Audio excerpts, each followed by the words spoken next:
Assalamualaikum warahmatullahi wabarakatuh. Jumpa kembali bersama Bu Weni Meliana dalam pembelajaran Matematika Peminatan untuk SMA MA kelas 11 semester ganjil. Kali ini kita akan membahas mengenai rumus jumlah dan selisih dari dua sudut. Kompetensi dasar 3.2 membedakan penggunaan jumlah dan selisih sinus dan kosinus. 4.2 menyelesaikan masalah yang berkaitan dengan rumus jumlah dan selisih sinus dan kosinus. Tujuan pembelajaran: setelah kegiatan pembelajaran, siswa diharapkan dapat menggunakan rumus jumlah dan selisih sinus, kosinus, atau tangen untuk menentukan nilai dari sudut sinus, kosinus, maupun tangen, dan kebalikannya yang tidak istimewa, dan dapat menyelesaikan masalah yang berkaitan dengan hal tersebut. Materi prasyarat tentu saja kalian harus mengingat mengenai nilai perbandingan trigonometri untuk sudut istimewa, dimulai dari sin 0, sin 30, sin 45, sin 60, hingga sin 90, yaitu 1 ya. Ini pakai sistem jari tangan, Ibu rasa kalian sudah hafal ya. Nah, materi prasyarat berikutnya kalian juga harus mengingat mengenai kuadran. Kuadran pertama itu sudut lancip, di mana semua positif, baik sinus, kosinus, ataupun tangen. Sedangkan kuadran kedua, itu berarti yang positif sinus. Nah, kuadran 3 berarti yang positifnya tangen. Lalu kuadran 4 yang positifnya kosinus. Baik, kita lanjutkan. Materi prasyarat berikutnya adalah kalian harus mengingat mengenai sinus. Nah, ini sinus sudut di alfa, berarti sin demi. Jadi sisi depan dibagi sisi miring, berarti A per B. Lalu cos, cos sami atau samping bagi miring. Nah, ini sampingnya itu C, miringnya itu B. Tangen ya, tangen A berarti tandeba ya, berarti atau tandesa. Nah, itu berarti sisi depannya A-nya dibagi sisi samping atau bawah ya. Jadi ini A per C, itu untuk tangen. Nah, baik, kita mulai jumlah dan selisih dua sudut. Untuk cos alfa ditambah beta. Jadi kalau cos itu ingat cos, cos, sin, sin. Untuk cos ada perbedaan tanda. Kalau cos alfa ditambah beta, itu nanti menjadi dikurang ya. Nanti kalau cos alfa dikurang beta, berarti nanti ditambah. Ingat kalau cos tadi cos, cos, sin, sin. Berarti cos alfa tambah beta itu cos alfa, cos beta dikurang sin alfa, sin beta. Nah, cos alfa dikurang beta berarti cos alfa dikali cos beta ditambah sin alfa dikali sin beta. Nah, kalau sin untuk penjumlahan sinus alfa ditambah beta, jadi tandanya kalau sinus tambah juga jadi ditambah nih. Ini kalau dikurang jadi dikurang. Jadi kalau sin itu sin cos kosin. Nah, jadi sin alfa tambah beta itu sin alfa cos beta tambah cos alfa sin beta. Jadi kalau sin alfa kurang beta berarti sin alfa cos beta dikurang cos alfa sin beta. Tangen alfa tambah beta itu tangen alfa ditambah tangen beta. Nah, per atau dibagi, satunya dikurang. Jadi kalau di sini ditambah, ini soalnya ditambah, berarti pembilangnya ditambah. Nanti ini 1 dikurang. Tangen alfa dikali tangen beta. Jadi biasanya kan kalau kelebihan berarti dikurang ya. Dikurangin timbangan-timbangan buah misal atau apa. Nah, ini tangen alfa dikurang beta. Jadi kalau di sini dikurang juga dikurang. Berarti kalau dikurang berarti harus diapain dong? Ditambahin. Nah, makanya di sini 1 tambah ya. Itu untuk mengingat ya. Jadi tangen alfa dikurang tangen beta itu tangen alfa kurang tangen beta dibagi dengan 1 tambah tangen alfa dikalikan dengan tangen beta. Jadi perhatikan untuk tanda. Baik, akan kita coba tanpa menggunakan kalkulator ataupun tabel trigonometri, hitunglah nilai trigonometri cos 105, lalu sin 15, dan tan 75. Nah, bagaimana untuk menyelesaikan ini? Baik, kita mulai. Nah, cos 105, anak-anak sekalian kan ingat tadi ya, 105 itu bisa dengan cos berarti 60 tambah 45. Karena 60 ditambah 45 akan menghasilkan 105. Kita ingat tabel sistem jari tangan tadi. Nah, cos 60. Jadi kalau cos berarti tadi cos, sin. Tandanya tambah jadi dikurang. Nah, cos 65, cos 60. Berarti cos 60 itu adalah sama dengan sin 30. Berarti setengah.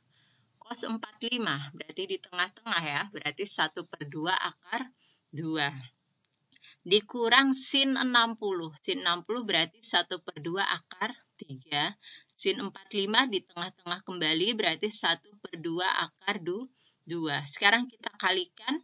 1/2 dikali 1/2 berarti 1 kali 1, 1, 2 kali 2, 4. Berarti ini 1/4 akar 2. Nanti dikurang 1/2 dikalikan lagi 1/2 dulu. Berarti 1/4. Nanti akar 3 kali akar 3 akar 6. Jadi 1/4 akar 2 dikurang 1/4 akar 6. Itu boleh ditulis dengan 1/4.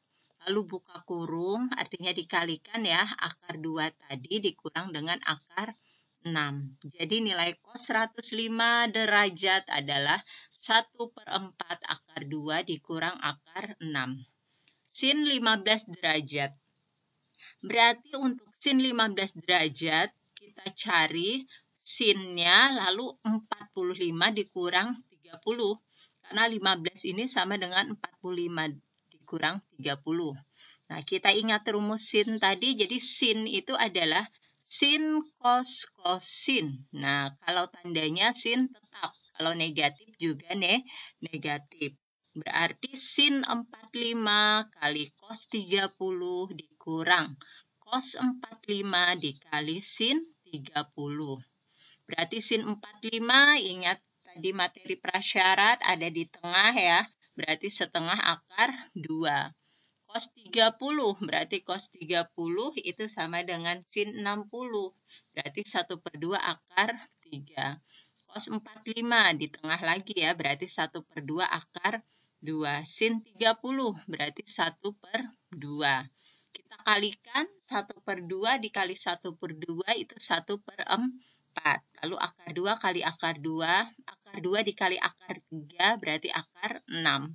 Nah ini kan 1/2 dikali 1/2 berarti ini negatif. Nanti 1/4 ada akar 2 berarti negatif 1/4 akar 2. Lalu bisa kita jadikan karena di sini 1/4 akar 6 dikurang 1/4 akar 2 bisa diubah menjadi 1/4 buka kurung akar 6 dikurang akar 2.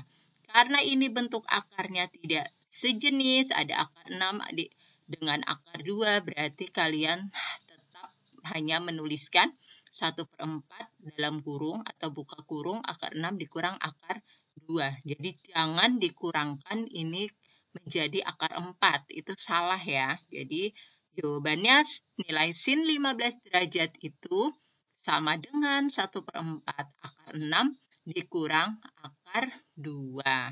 Seperti itu. Sekarang tangan dari 75 derajat. Nah, 75 ini bisa ditulis dengan 45 ditambah 30 derajat. Kita ingat rumus tangan tadi berarti atasnya kalau di sini tambah, di sini tambah. Berarti satunya dikurang. Nah, ini. Jadi tan 45 ditambah tan 30 dibagi dengan 1 dikurang tan 45 tadi dikali dengan tan 30. berarti tan 45. Tan 45 adalah 1. Tan 30 adalah 1/3 akar 3. Lalu satunya tetap dikurang tan 45 tadi 1. Tan 30 1/3 akar 3. Kita hitung. Berarti 1 tambah 1/3 akar 3 dibagi dengan 1 dikurang. Nah, ini 1 kali 1/3 akar 3 akan menghasilkan negatif 1 kali 1/3 akar 3 berarti negatif 1/3 akar 3. Nah, karena di sini ada bentuk akar, berarti kita kalikan dengan sekawannya. Berarti dikali dengan, di sini 1 dikurang, berarti nanti satunya ditambah. Jadi ini ada tanda kurang, berarti sekawannya 1 ditambah, ini tetap 1/3 akar 3. Dibagi dengan sama, 1 ditambah 1/3 akar 3. Karena dua bilangan yang dibagikan dengan bilangan itu sendiri, jadi bilangan yang sama, ini akan menghasilkan 1 ya, jadi tidak berpengaruh. Jadi ini dikalikan dengan sekawannya. Sekarang kita kalikan ya, 1 dikali 1 berarti 1. Nah, ini perkalian suku 2 dengan suku 2. Jadi 1 dikali 1, 1 dulu. Lalu 1 dikali 1/3 akar 3 adalah 1/3 akar 3. 1/3 akar 3 dikali 1, 1/3 akar 3. Lalu 1/3 akar 3 dikali 1/3 akar 3. Nah, itu berarti 1/9 kali 3 berarti 3/9 ya. Atau 1/3 ya. Betul ya. Jadi ini, nah baru kita jumlahkan tuh. Jadi tadi setelah kita kalikan, itu 1 ditambah 1/3 akar 3 ditambah 1/3 akar 3 ditambah dengan tadi 1/3 akar 3 dikali dengan 1/3 akar 3.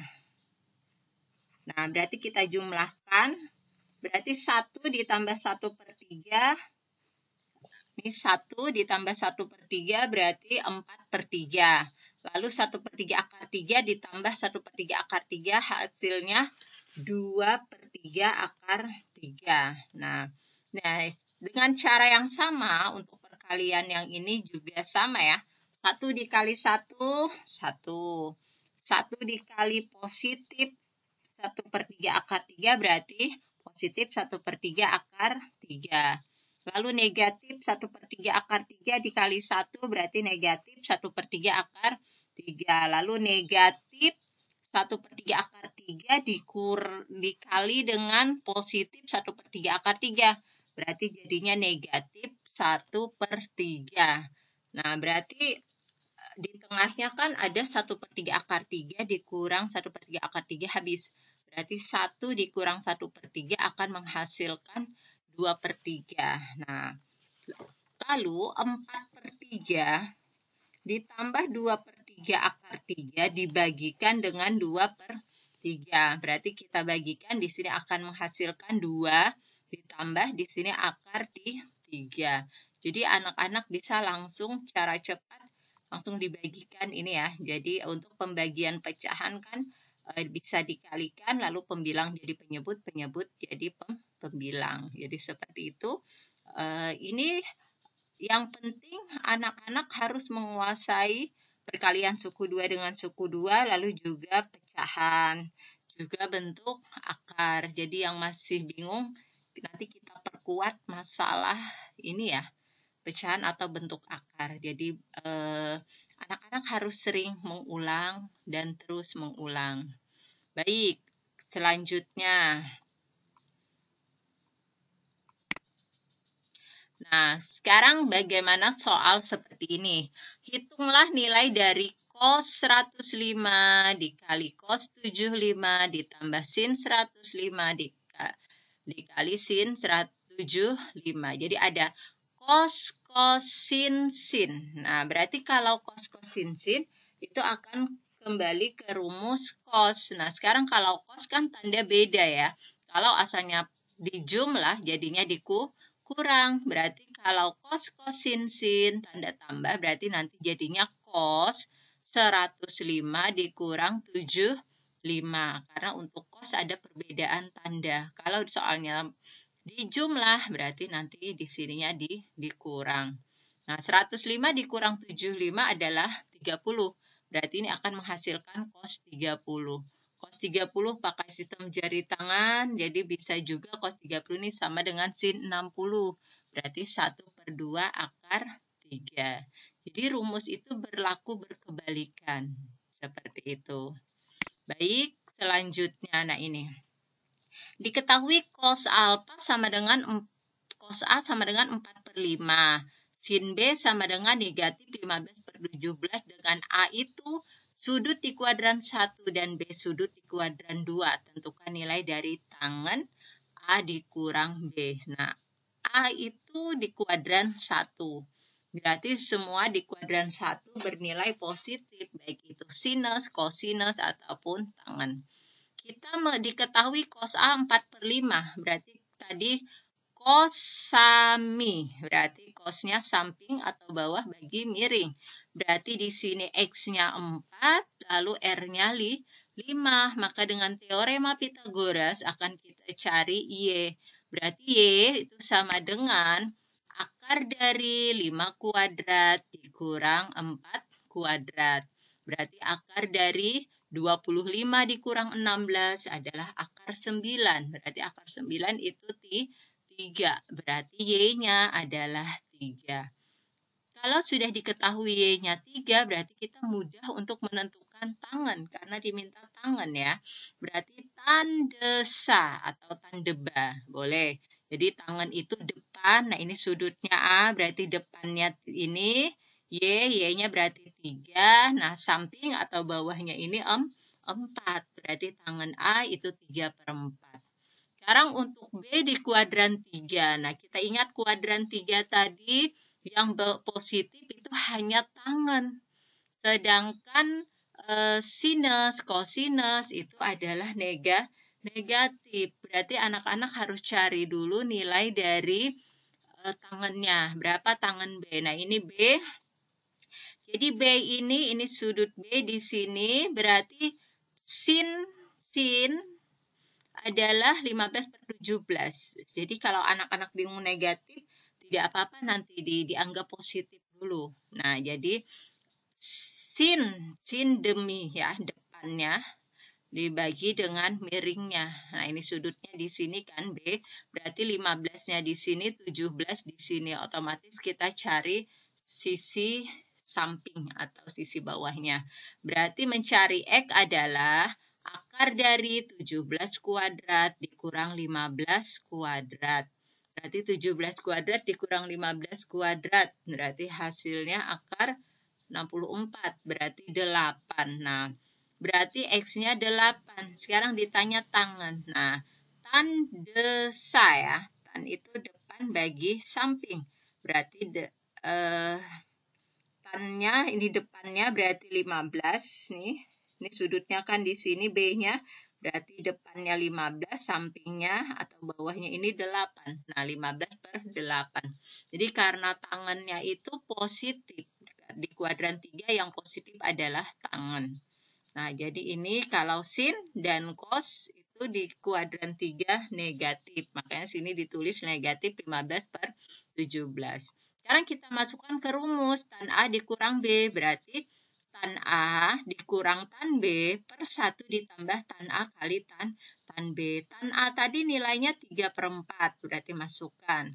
Tan B tadi nilainya 15/8. Masukkan. Lalu dibagikan dengan 1 ditambah tan A kita ganti 3/4. Tan B kita ganti 15/8.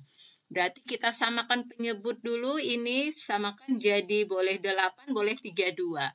Nah, kalau 32 berarti 3 kali 8, 24. 4 kali 15, 60. Berarti 24 dikurang 60/32. Yang ini 1 ditambah, berarti 3 kali 15, 45. 4 kali 8, 32. Kita samakan penyebut. 1 ini boleh ditulis 32/32.